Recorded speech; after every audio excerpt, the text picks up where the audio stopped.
Hey guys, in this video, I'll show you how to complete a league training match in FC Mobile. Alright, let's begin. First, open FC Mobile on your device and make sure it is updated to the latest version available. Now, when you start the game, you'll be asked to enter your age for verification. Next, choose a platform to sign in with, or you can just opt to play as a guest if you don't want to link an account. Once you sign in, it's time to select your home team. Pick a team you want to represent in the game. This choice often influences your league, matchups, and events.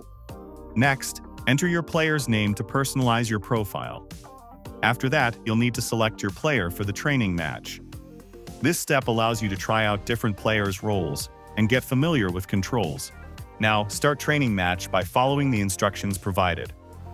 This training session will guide you through gameplay basic, like passing, shooting, and defending, which will prepare you for future matches. Complete each training task, and once you finish, you have successfully completed the league training match. So that's basically how you can complete a league training match in FC Mobile. And that's it for this video. If you find this helpful, consider subscribing and giving this a big thumbs up. Thanks.